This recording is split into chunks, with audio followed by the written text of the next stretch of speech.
السلام عليكم، مرحبا بكم فيديو جديد ووصفه جديده. الوصفه ديال اليوم غادي ندير هاد الخبزه العامره، خبزه عائليه للفطور.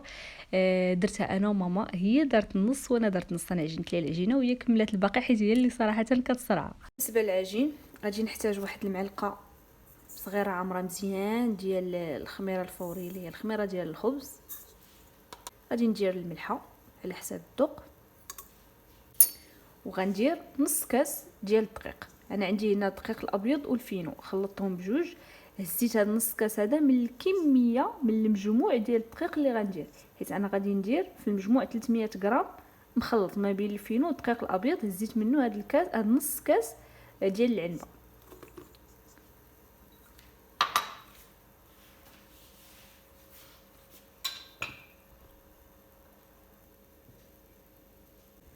غادي ندير شي شويه من الماء يكون دافي، وغادي نخلط هاد العناصر مع بعضهم.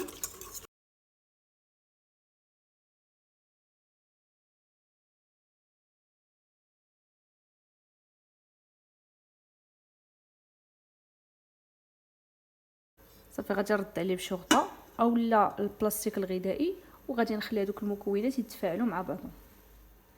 دابا غادي نبدا نزيد المكونات الاخرين. غادي نزيد هنا تقريبا واحد ثلث كاس ديال زيت الزيتون، والدقيق كيف ما قلت لكم انا خلطت الدقيق الابيض مع الفينو. عندي في المجموع هنايا 300 غرام، نتوما تقدروا ديروا غير واحد فيهم، يا اما الفينو يا اما الدقيق الابيض.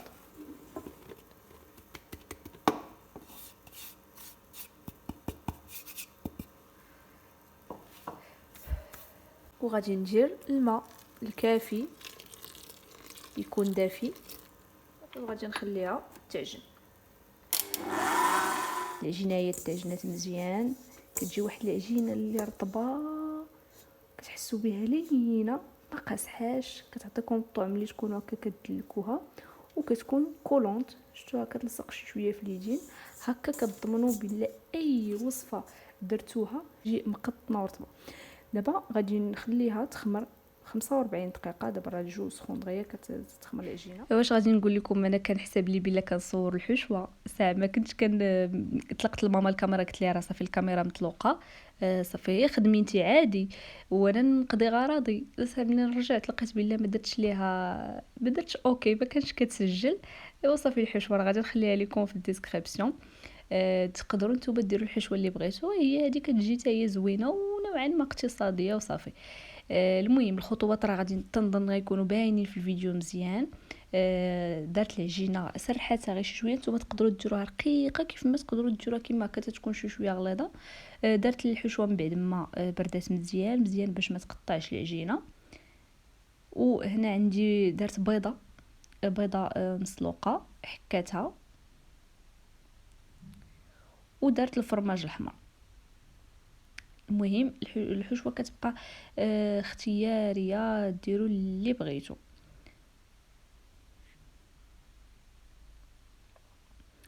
صافي غادي تجمع هذيك العجينه،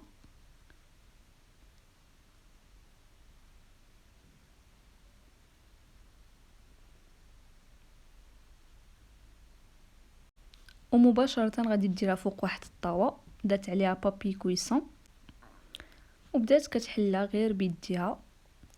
الا رديتو البال هنا كانت كتدكها شي شويه بالكوردون، لان ما حدها كتطلقها وهي كتنفخ، فهمتوا؟ كدير دوك البقالات، دونك باش ما تبقاش تنفخ ليها دكاتها بالكوردون.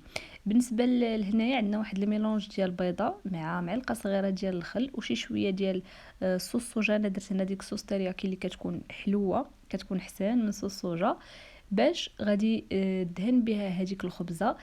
علاش درت هاد المكونات مجموعين؟ باش ما يبقاش ديك الريحه، ما تبقاش ديك الريحه ديال الزفوريات البيض، وعاد كتعطي واحد اللون زوين. غادي تشوفوا في التالي فاش غادي نخرجها من الفران. صافي دهنتها مزيان بداك الميلونج، وهنايا بدات كتزوق. درت شويه ديال الزيتون خضر، تقدروا تحتاجوا كاع ديروا غير الزرارع. وبالنسبه للزريعه انا خلطات شويه شويه من الحاجه، درت شويه ديال الزريعه البيضاء، الزريعه ديك ديال الحمراء، درت الزنجلان البيض وداك الزنجلان الاخر العادي، وشي شويه ديال اللوز ايفيلي. المهم كما قلت لكم الزواق تيبقى على حسب الاختيار ديال كل واحد.